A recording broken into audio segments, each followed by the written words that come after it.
आज बनवली फणसांच्या बियांचा वापर करून तिखट डाळ, जी बनवायला खूप सोपी आहे आणि चवीला वेगळी आहे, पण नक्कीच तुम्हाला आवडेल।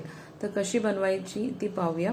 इथे मी घोट्या स्वच्छ धुवून त्याची अशी सालं काढून घेतलेली आहे, 2 तुकडे करून। तुम्ही सुकवूनही ह्याला ठेचून ह्याची सालं काढू शकतात। तर या पद्धतीने सालं काढून घ्यायची आहेत। हे सर्व कापून झाल्यानंतर त्यामध्ये गरम पाणी घालायचे आणि 10 मिनिटं बाजूला ठेवून द्यायचे, जेणेकरून वरचा जो दीग वगैरे असेल तो निघून जाईल। तुम्ही जर सुकवून घेत असाल बिया तर ही स्टेप स्किप करू शकता तुम्ही। 10 मिनिटांनंतर हे वरती असं पांढरं पाणी येतं, ते आपल्याला काढून टाकायचं आहे। दुसऱ्या बाजूला 1 वाटी आपण इथे तूर डाळ घेतलेली आहे, ती 10 मिनिटं मी भिजत ठेवलेली होती। तर ह्यामध्येच आपल्याला त्या घोट्या घालायच्या आहेत। त्यावरती थोडंसं अर्धा चमचा मीठ घालायचं आहे आणि अर्धा चमचा हळद घालून कुकरमध्ये हाय फ्लेमवरती 3 शिट्या काढून घेणार आहोत। पाणी सुरुवातीला कमीच घालायचंय शिजवताना। तर व्यवस्थित मिक्स करून आपण छान शिजवून घेणार आहोत। तर ह्या पद्धतीने हे पहा, छान असे दोन्ही जिन्नस शिजलेले आहेत। तुम्हाला हवा असेल तर तुम्ही सेपरेटही ह्या घोट्या उकळताना डाळीमध्ये घालू शकतात।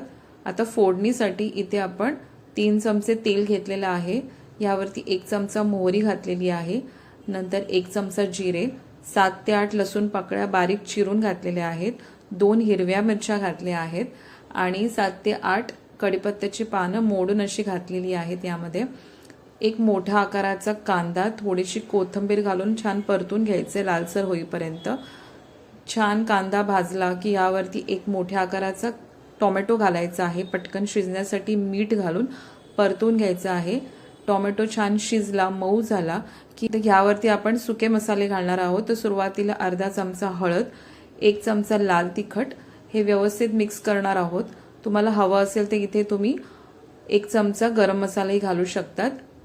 वाटीभर पाणी घालून छान मसाला भाजून घेतल्यानंतर घोटलेली डाळ आहे ती घालायची आहे। इथे सर्व डाळ घातल्यानंतर तुम्हाला कितपत दाटसर ही डाळ हवी आहे त्याप्रमाणे तुम्ही इथे पाणी वाढवा। तर पाणी आपण कोमट वापरणार आहोत।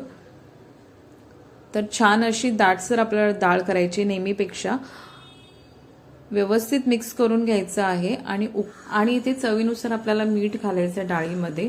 परत 1 चमचा आपण इथे वरून लाल तिखट घालणार आहोत, छान अशी चटपटीत चव येण्यासाठी। डाळीला छान उकळी आली की वर अशा पद्धतीने असं एक फेस येतो, तो आपल्याला काढून घ्यायचा आहे।